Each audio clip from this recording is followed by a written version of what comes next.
N'avez-vous jamais rêvé d'avoir tous les avantages sans les inconvénients? Un corps musclé sans aller à la salle, de l'argent sans travailler, un couple hétéro sans charge mentale, et pourquoi pas un bébé sans pleurs, sans couches et sans nuit blanche.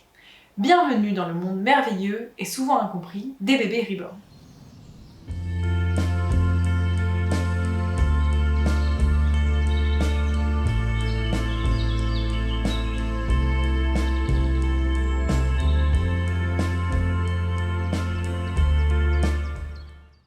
Ces poupées hyper réalistes, c'est un phénomène assez récent.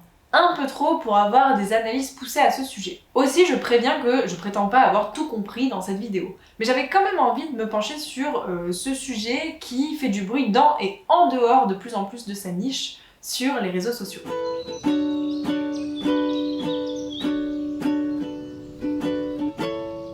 Tout commence dans les années 90 aux États-Unis, là où naît le reborning. Entendez là, l'art de faire des poupées hyper réalistes. Au départ, on restaurait seulement des poupées déjà existantes pour qu'elles se rapprochent le plus possible du réel. Peinture, postiche et précision, de réels artistes voient le jour. Aujourd'hui, on appellerait ça de l'upcycling. Sauf que cette pratique a évolué avec le temps et aujourd'hui, on crée des poupées reborn. Tout commence avec un kit de bébé à monter et à peindre. Effet de peau, marbrage, petites veines, on pose aussi les cheveux un à un et pareil pour les cils. On laisse même des parties du corps pour plus de réalisme. Pour exemple, on va mettre du poids dans la tête pour que lorsque vous portiez la poupée, sa tête reste en arrière comme les véritables bébés. Bref, c'est technique et vous voyez l'idée, c'est du boulot et du coup, c'est pas donné. Les boutiques en ligne d'achat de reborn se présentent comme des crèches. Un des trucs les plus troublants dans cette niche, c'est qu'il y a une vraie culture du RP.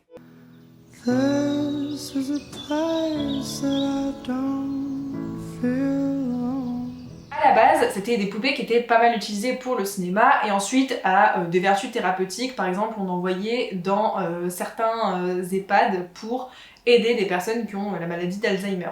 C'est pas vraiment étonnant parce qu'on sait que ça existe aussi des répliques d'animaux pour aussi les EHPAD. Ça s'explique parce que souvent on peut être face à des gens qui ont des réactions imprévisibles, donc qui peuvent être dangereuses, et aussi c'est plus facile au niveau hygiénique dans les établissements. En vertu thérapeutique, ça peut être aussi utilisé pour des gros cas d'anxiété ou de deuil périnataux. Ça peut être utilisé comme béquille émotionnelle, mais c'est toujours sous le suivi d'un thérapeute. Je suis sur le montage de la vidéo et je me permets juste une petite précision. En fait, il y a une étude sur les bienfaits des poupées reborn en EHPAD. Par contre, la ligne est assez floue pour ce qui est des deuils périnataux. Comme je disais au début de la vidéo, tout ça c'est assez récent, donc en fait on expérimente en ce moment en finale. En fait, je tiens à préciser ça parce qu'il y a quelques personnes qui commandent des bébés reborn à l'effigie de leur enfant décédé. C'est conseillé par certains professionnels de santé pour faire la transition pour le deuil, mais sous encadrement, et attention, tout le monde ne le conseille pas, c'est un truc assez niche au final, assez nouveau.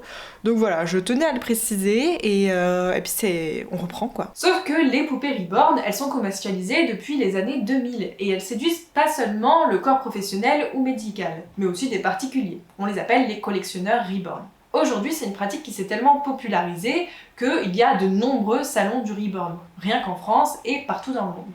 Par exemple, au Brésil, c'est une pratique qui est devenue tellement populaire qu'il y a des lois qui vont passer par rapport à ça. Est-ce un passe-temps inoffensif ou un comportement inquiétant, comme la plupart des psychologues et psychothérapeutes? Désiré Casado a tranché. Ça peut être un geste symbolique, un hobby, une forme de s'exprimer émotionnellement. Par contre, si la pratique est associée à un isolement social extrême, à une souffrance psychique intense, ou que cela impacte la vie au quotidien, alors oui, il faut y être attentif, mais c'est l'exception, pas la règle. Et pourtant, le sujet s'invite même en politique. Au Parlement, des projets de loi prévoient des aides psychologiques pour les détenteurs de poupées reborn ou des sanctions pour les petits malins qui veulent éviter les files d'attente en les faisant passer pour de vrais bébés. À chaque fois que je filme, il pleut. Ah bah super, vigilance orage modéré. En tout cas, c'est de cette manière que des passionnés se sont dit qu'elles allaient partager ça sur les réseaux sociaux. Et donc, ça a créé une niche.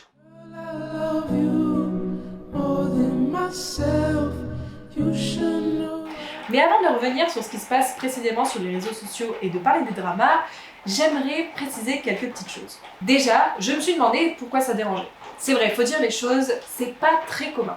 Et même si j'ai tendance à avoir l'esprit plutôt ouvert, j'avoue que pour le coup, ça m'a provoqué un petit malaise. Et du coup, je me suis demandé pourquoi. En fait, la plus grosse raison, c'est le réalisme.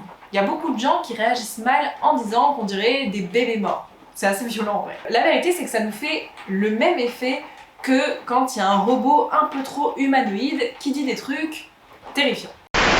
Let's get this game going. Show me your hand to start. Rock, paper, scissors, shoot. I won. This is a good beginning of my plan to dominate the human race.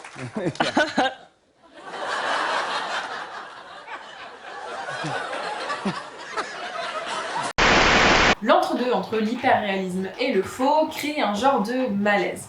Le plus étrange, c'est que ça arrive aussi sur les réseaux sociaux, qui est le temple de la mise en scène. Pourtant, une grosse partie de la communauté Reborn crée des contenus esthétiques. Des tenues, des photos, des mises en scène. Mais le contenu qui dérange le plus, c'est celui-là. On a direct été changer des petits.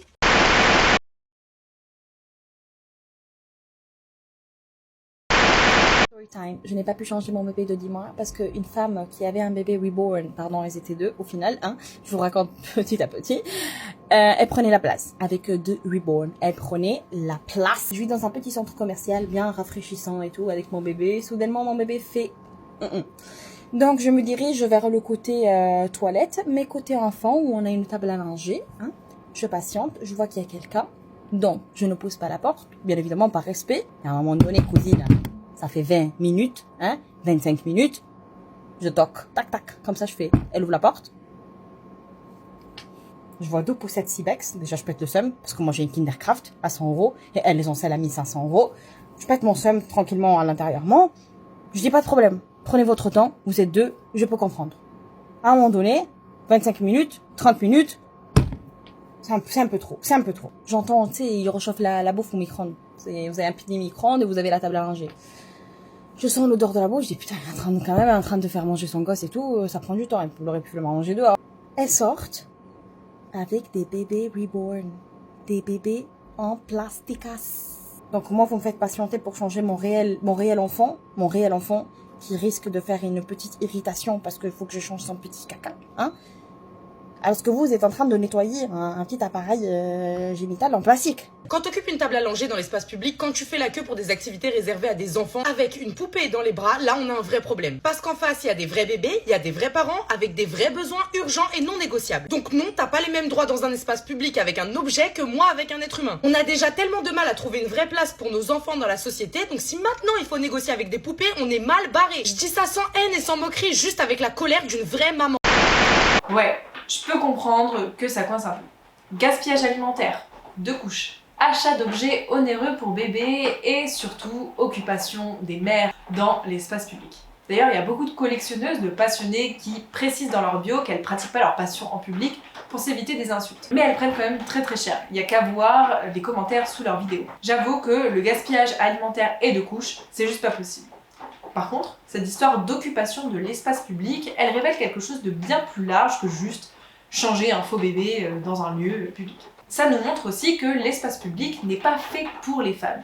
Il est fait par et pour des hommes. Rien qu'en France, encore beaucoup trop d'espaces de change se trouvent dans les toilettes pour femmes. Toilettes qui imposent une file d'attente beaucoup plus longue que celle des hommes, quand ils ont à attendre. Parce qu'une femme passe en moyenne 2 fois plus de temps aux toilettes. Entre l'accompagnement d'enfants, les menstruations quand elles en ont, l'usage le plus fréquent aux toilettes, le passage de la porte, le déshabillage, la désinfection de la cuvette, toutes sortes de problématiques que les hommes n'auront jamais avec leurs urinoirs. Ce que je veux dire, c'est que peut-être que si on ouvrait plus de toilettes publiques pour femmes et qu'on permettait encore plus d'espaces mixtes pour changer les enfants, on serait un peu moins énervé de voir une femme changer la couche d'un faux bébé. Les Reborn dérangent parce qu'ils soulignent ce déséquilibre, le rôle maternel mis en scène dans des espaces où on n'accueille pas réellement les femmes.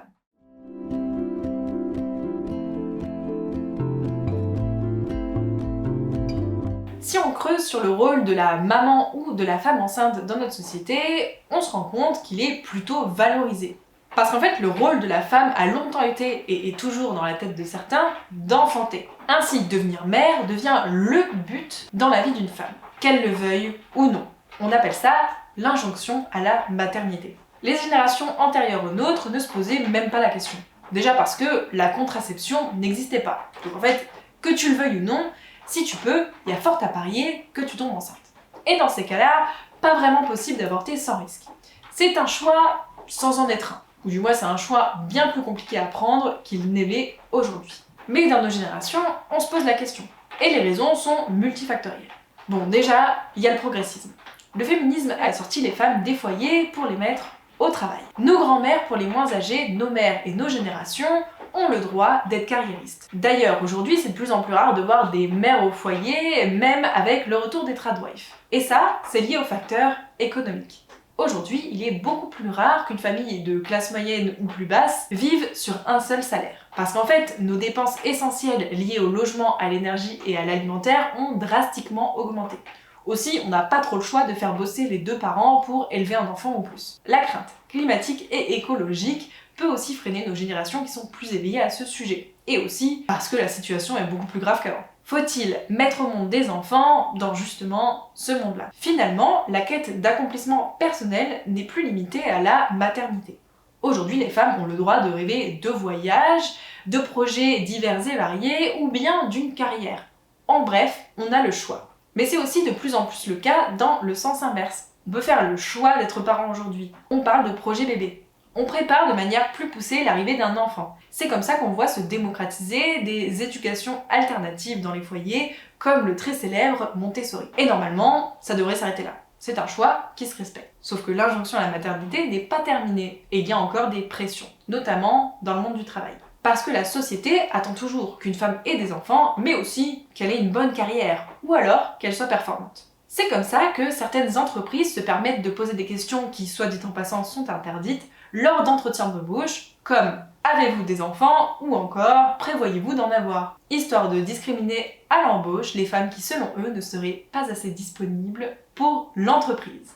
Tout ce contexte et ces évolutions ont eu effet, rien qu'en France, de faire baisser le taux de natalité. La natalité baisse aussi parce que l'infertilité progresse. Et je parle là d'une forme de tabou du siècle.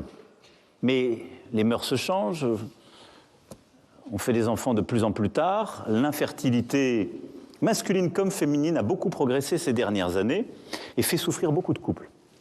Un grand plan de lutte contre ce fléau sera engagé pour permettre justement ce réarmement démographique.